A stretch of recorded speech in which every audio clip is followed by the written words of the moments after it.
Ini adalah pertama kalinya gue ke Jepang dan sebagai wibu tentu saja gue happy banget dan gue lebih happy lagi karena gue di Jepangnya itu sekitar 2 minggu. Biar video ini nggak ngebosenin yang isinya seperti cuman liatin jalan-jalan doang terus muter-muterin kamera di Jepang, gue mau bikin video ini tuh kayak semacam perbandingan ekspektasi versus realita. Apa yang selama ini menjadi asumsi banyak wibu Indonesia terhadap Jepang versus yang gue rasakan sendiri pada saat liburan. Jadi yuk langsung aja kita mulai. 1. Jepang mahal. Jawabannya adalah iya, tapi banyak tapinya. Pertama, dari kalimatnya sendiri aja terlalu luas gitu. Jepang mahal tuh apanya? Seluruhnya apa sebagian aja? Gue bisa bilang sebagian aja, tapi tetap mahal. Maksudnya gimana? Jadi gini, gue dulu tuh mikir makan di Jepang itu pasti mahal banget karena banyak orang yang bilang kalau ke Jepang mending makan di Konbini aja atau kayak semacam Alfamart atau Indomaretnya. Terus beli mainan tuh mahal banget, beli figur mahal banget, budget pacarin mak lo tuh mahal banget. Ternyata gue salah. Justru makanan itu murah-murah. Iya murah, bahkan menurut gue ya makan di Konbini tuh nggak worth it gitu. Mending lu makan yang emang beneran ke restoran atau ke warung ramen aja. Contohnya ya, ini gue bisa nemuin ramen yang harganya cuma 300 yenan alias 30 ribuan di Asakusa. Asakusa ini tempat yang sangat-sangat turis banget loh. Tapi apakah ramen murah ini rasanya B aja? Enggak, ini ramen enak banget dan proper banget. Apakah porsinya dikit? Enggak, ini porsi lumayan banget. Gua aja sampai nggak perlu nambah. Tapi gue yakin pasti aja ada yang komen gitu. Bang, tapi dekat rumah gue bisa tuh 10 ribu bisa dapat 4 nasi uduk. Ya berarti 30 ribu ramen masih mahal dong bang. Ya iyalah, di Jepang nggak ada nasi uduk dul. Ya lu juga jangan bandingin sama daerah lu juga lah. Kalau di Tokyo ya bandinginnya kira-kira sama Jakarta lah ya. Dan di Jakarta tuh dapat makan ramen lengkap enak 30 ribu tuh kayaknya nggak mungkin deh. Ditambah ini free minum, jadi lu nggak perlu ya nahan aus ya, nahan tenggorokan kering abis makan biar lu nggak perlu beli minuman di restoran yang mahal sehingga lu bisa kabur ke minimarket biar bisa beli aqua di sana. Bro, gua anak kosan bro, gua udah tahu semua trik-trik lu. Game juga pada murah, main capek-capetan tuh sekali nyoba sekitar 100 sampai 500 yen. Game-game arcade-nya juga segituan. Tapi bang di Indonesia ada yang goceng tuh dan lain-lain. Nah di arcade ini gue bisa pastiin lu 100 yen atau 10 ribu itu bukan sekali main. Beberapa game contoh kayak game-game lagu gitu lu bisa mainin 3 kali. Di Indonesia gue liat mesinnya tuh agak random gitu. Kadang ada yang cuma bisa 1 kali, kadang ada yang bisa 3 kali, kadang ada yang bisa 2 kali. Kadang ada yang rusak duluan dimainin mak lu. Oh ya, game capek-capetan di Jepang ini tuh beneran banyak banget loh. Terus ada yang nanya ke gue, apakah ini game tuh beneran adil, beneran bisa lu dapetin hadiahnya atau cuman scam? Nah untuk yang ini gue akan bikin video tersendiri ya, karena gue buang duit banyak banget buat nyobain game-game capit ini di Jepang. Makanya jangan lupa subscribe dulu biar nanti pas videonya keluar lu dapat notifikasinya. Figur, wah ini jangan ditanya. Yang baru-baru aja tuh pada di bawah sejutaan. Bahkan kalau lu ke tempat yang bekas atau second hand lu bisa dapet yang cuman 100 ribuan. Dan untuk marketing atau iklan itu malah gua nggak ngelihat One Piece sama sekali. Gua malah melihat banyak marketing anak kecil seperti ini. Dan ini yang, sorry gue nggak tahu ini anime atau game apa. Kalau kalian tahu coba kalian komen di bawah. Oh ya, baju-baju yang bermerek sampai yang thrifting itu juga murah-murah menurut ibu negara. Tapi ya karena gue cuman pahamnya baju anime, jadi kita skip aja pembahasan ini. Balik ke pertanyaan awal, Jepang mahal apa enggak? Iya, Jepang mahal. Terus mahalnya di mana bang? Transportasi. Ini adalah hal yang sangat tidak gue duga dari Jepang. Yang transportasi massalnya tuh lengkap banget, cepet banget, teratur banget, dan enak banget. Walau naik taksi mulu sini di Jepang, jadi transportasinya mahal. Kagak anjir, taksi lebih mahal lagi. Jadi gini, gue kemana-mana itu udah pasti naik kereta dan bus. Tapi emang tarifnya itu lumayan. Bandinginnya gini, rata-rata tarif kereta di Jakarta itu Rp3.000. Sedangkan di Jepang itu bervarian dan pulang pergi kira-kira bakal ngabisin kalau lo lagi turis mode itu 1.000 yen alias 100 ribuan. Nah kalau naik taksi itu mungkin bisa nyentuh sejutaan lebih. Tapi mesti gue akui transportasi umumnya enak banget, nyaman banget. Pernah telat nggak bang? Oh pernah, tapi paling 1-2 menit. Tapi pernah sih lama banget ketika lagi badai salju. Dan yang paling gue suka lagi tuh keretanya kayak bener-bener rame gitu. Jadi nggak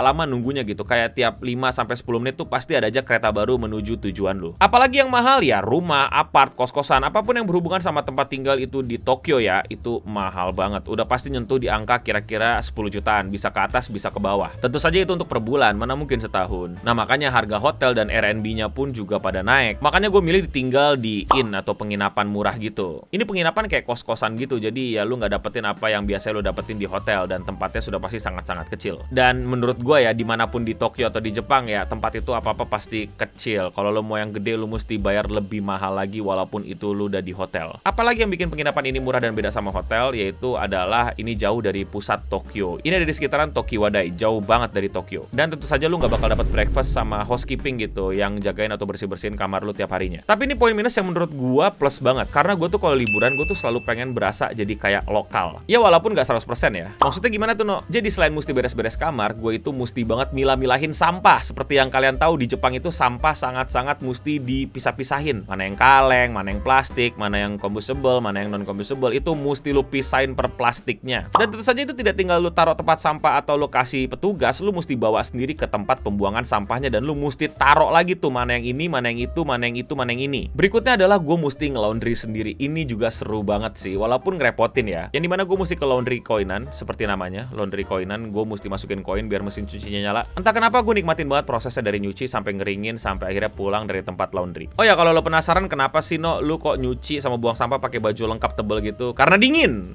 Gue ke Jepang tuh pas musim salju, pas badai salju malah. Tapi sebenarnya gue happy sih, soalnya gue bisa mainan salju gitu, gue bisa ngerasain salju. Tapi dinginnya buset dah. Kita ke nomor 2, Jepang bersih. Nah, ini gue setuju tapi kenyataannya tidak begitu. Maksudnya gimana? Seperti yang tadi gue bilang, gue kan datang pas musim salju, pas lagi badai salju malah. Dan badai salju ini itu makan korban jiwa loh. Dan emang anginnya kenceng banget dan saljunya deres banget. Akibatnya Tokyo jadi banyak sampah dan becek. Sampahnya tuh ya payung-payung yang berterbangan, pakaian-pakaian orang, barang-barangan orang kegeletakan di mana-mana ya, karena anginnya ya tidak mendukung lu untuk bisa membawa barang lu dengan baik. Jadilah Tokyo yang lumayan kotor dan berantakan. Tapi pas udah nggak badai langsung balik ke bersih dan nyaman lagi. 3, Jepang aman. Ini menurut gua bener banget. Ini bukan aman yang cuman level kayak lu naruh HP sama tas di coffee shop terus lu tinggal kamar mandi terus ya nggak bakal dimaling atau gimana. Walaupun temen gua kemarin-kemarin sangat wanti-wanti untuk jangan melakukan hal tersebut karena somehow lagi naik-naiknya nih kasus tidak baik di Jepang. Aman yang gue maksud adalah seperti ini. Gue udah bilang kan kalau gue mau menjalani liburan itu kayak lokal, walaupun ya nggak 100% karena ya gue nggak kerja di Jepang dan ujung-ujungnya gue akan pulang karena gue cuma turis. Tapi gue mau nyobain lah sedapatnya mungkin. Jadi di hari Jumat gue ajak kumpul followers gue yang ada di Jepang untuk nomi-nomi layaknya orang Jepang. Nah di hari Jumat tuh biasanya emang banyak orang nongkrong nomi-nomi karena besoknya libur jadi bisa pulang lebih malam. Nongkronglah kita sampai malam banget. Ya nggak malam-malam amat sih, pokoknya jangan sampai gue kehabisan kereta aja. Soalnya tempat penginapan gue itu jauh banget. Awal-awal aja gue udah jalan sendiri dan gue nyasar entah kemana di tempat yang gue nggak pernah kunjungin. Walau gelap, walau sepi, tapi gue aman dan nggak kenapa-napa. Akhirnya gue bisa nggak nyasar lagi karena ketemuan sama salah satu di antara mereka. Terus kita lanjut nongkrong sampai tipsi tipis-tipis. Di sini gue kesel sekaligus happy karena mereka nih ya, para pekerja dan mahasiswa dari Indonesia yang nongkrong sama gue di Jepang itu nge-treat gue kayak saco mereka, kayak apa, kayak seniornya lah, kayak kapten mereka lah. Pas pulang pun gue sampai dikasih bingkisan. Arigato banget. Sumpah seru banget nongkrong sama mereka, dengerin cerita-cerita mereka dan pokoknya nongkrong-nongkrong sama mereka lah. Sampai malam layaknya para pekerja di Jepang. 4, Jepang prediksi cuacanya tidak meleset. Ini entah kenapa ada di mindset gue gara-gara nonton anime yang kayak mereka tahu bakal hujan, makanya bawa payung atau pakaian yang lebih tebel, katanya bakal salju. Jadi gue kayak punya mindset kalau di Jepang itu dengan teknologi mereka yang sangat canggih dan sangat maju, mereka nggak akan miss sama ramalan cuacanya. Dan ternyata jawabannya adalah salah. Tapi ya gue rasa emang nggak ada sih yang bisa ngeramal prediksi cuaca itu 100% benar-benar akurat gitu dimanapun. Atau mungkin emang udah ada, silakan komen di bawah. Jadi suatu hari gue sama rombongan mau ke Hakone, daerah pegunungan bukit gitu di dekat Tokyo. Ramalan cuaca sih bilang cerah, cuman anginnya kencang aja. Dan ya bener, ini kami naik kereta cepat dan masih cerah. Ini kami pas nyampe masih cerah, tapi ini kami pas mau naik perahu ke bukit-bukit. Badai, kabut, tebel banget. Ini gue yakin ya di ujung sana itu pasti ada Godzilla-nya. 5, orang Jepang nggak bisa bahasa Inggris. Ini gue bingung jawabnya gimana. Gue juga pernah bikin video tentang orang Jepang itu bisa bahasa Inggris apa enggak. Di sana gue main sama temen gue sesama konten kreator namanya Nobaman. Lu mungkin pernah lihat dia juga di video gue yang ini. Lu dengerin aja Inggris dia. Is that true though? Well, some people, I've heard some people do, but not for me. I haven't uploaded my video for like 2 weeks, so... Lumayan banget kan? Tapi ada juga nih temennya Nobaman yang Inggrisnya ya kurang bagus lah. What do you think about it? Very scary. Why? Why? Annihilation, Japan. Dan gue yakin ada juga yang nggak bisa bahasa Inggris di Tokyo, Jepang. Tapi banyak banget toko, restoran, pelayanan itu yang di menunya, di mesinnya itu udah ada terjemahan bahasa Inggrisnya. Bahkan kasir atau pelayannya pun bisa dikit-dikit. Nggak separah yang lu pada bayangkan. Oh ya, nanti akan ada video sendiri ya tentang gue jalan-jalan dibikin nyasar sama Nobaman dan podcast bareng dia dan temennya. Makanya jangan lupa subscribe. Tenang aja, kalau udah subscribe nanti akan keluar notifikasinya kalau udah upload. Jadi ya itulah dia 5 ekspektasi banyak wibu Indonesia versus kenyataannya saat gue liburan 2 minggu di Jepang. Mohon diingat, ini cuma jawaban dari pengalaman gue, seorang turis yang ngabisin 2 minggu di Tokyo, Jepang. Tentu saja jawaban gue tidak merepresentasikan keaslian atau keseluruhan dari apa yang terjadi di Jepang. Dan tiap orang pasti punya jawabannya sendiri-sendiri, punya experience-nya sendiri-sendiri. Dan tentu saja jawaban-jawaban gue bisa saja keliru, jadi silahkan kalian komen di bawah kritik kalian terhadap jawaban gue atau pengalaman kalian sendiri saat kalian liburan di Tokyo. Atau ketika kalian punya pertanyaan lain mengenai pengalaman jalan-jalan gue di Jepang, Tokyo, silahkan komen di bawah. Itu aja dari gue, akan ada banyak video lagi tentang jalan-jalan gue di Jepang lainnya, jadi jangan lupa subscribe biar gak ketinggalan, dan untuk kita semua, stay clean and sound.